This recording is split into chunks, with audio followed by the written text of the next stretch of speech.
when a small-time stand-up hits Glasgow. Nice to see you Scots have got a sense of humour, otherwise you wouldn't enter the World Cup every 4 years, would you? It's time to face the music. Hello, rock and roll. This had better be good. You've got to get out of here before someone tries to kill you. One man's lost weekend. I'll be jacking the comedy before it jacks me. The Obsession season continues as Phil Daniels prepares to stand and deliver. Next Sunday, 9:55, BBC Two.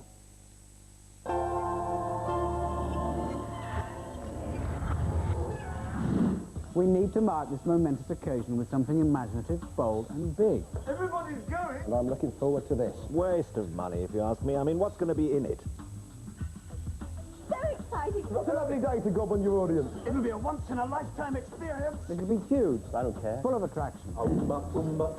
But exactly what is going to be in it? Everything.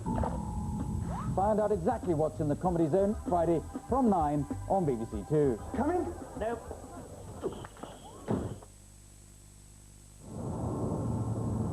Television has taught me a lot. The BBC taught me a lot, and television taught me a lot. I am a pop culture kid. I like Jeremy Paxman because he goes in and he does sort of push people. So do you really think that jam can be put in a big pile like that? You know, and they have those things going into their ears with all the words going on, don't they?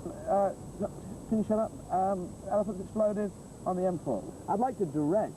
You know those 5 camera things? That's what I really like to do. I like to be going 2, 1, 4, 6. I like Blue Peter because they used to make all this stuff, lots of stuff out of toilet rolls. And I used to watch it all and go, oh yeah, and I never used to make any of it. And there's sticky back plastic and we all knew it was sellotape. We all knew it was sellotape. There's sticky back plastic. For years trying to find sticky back plastic, even using a stickleback, which is a small fish, instead. And they didn't work because you can't wrap them around. You have to use sellotape to strap the sticklebacks on.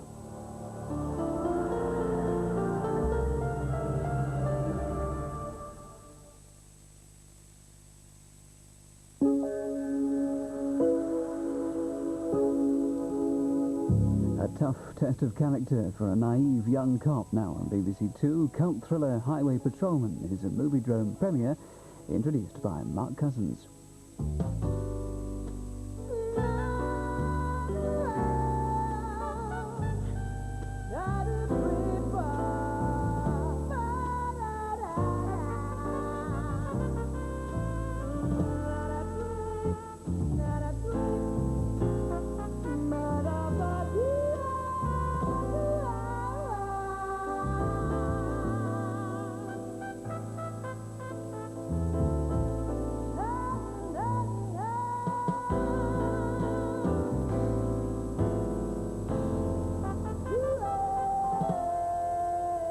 My predecessor on Moviedrome was Alex Cox, a man of big opinions, big ears and funky film style. His Repo Man and Sid and Nancy are cult classics. Straight to Hell and Walker, both released in 1987, began his on-screen affair with all things Hispanic. Highway Patrolman continues that affair. It was released in 1991, made in Mexico with Japanese money. It's the story of the trials and tribulations of a lawman of the highways in the North Mexican deserts. Was written by producer Lorenzo O'Brien and based on his childhood in Mexico and development hell in Hollywood. Toca la 27, Rojas.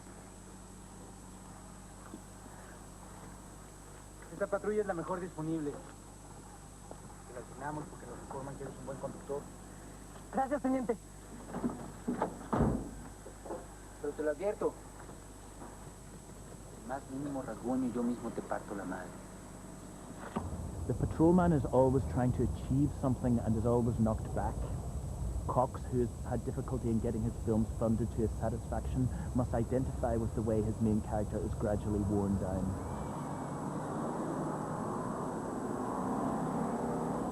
The Japanese funders came on board because they saw the lead role as a kind of samurai warrior, pitching his own moral code against the world. What I love about the film is that, like Orson Welles' Touch of Evil, Cox opts for long takes of continuous action. Apparently there are only 187 shots in the whole movie. You'd expect at least twice that.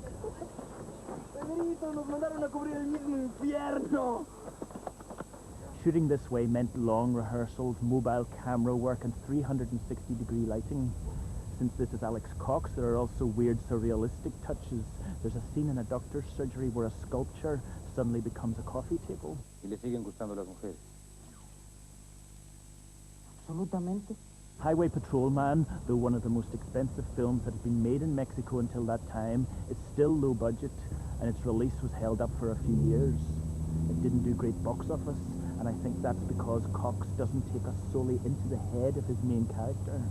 There aren't many close-ups, and the director goes instead for a sense of place, of a person in a landscape, of the strangeness of the universe. This is the compassionate, edgy Cox that we saw in Sid and Nancy. There's a lot of almost documentary detail in the imagery. If you're like me, you'll turn off your lights and move closer to the screen.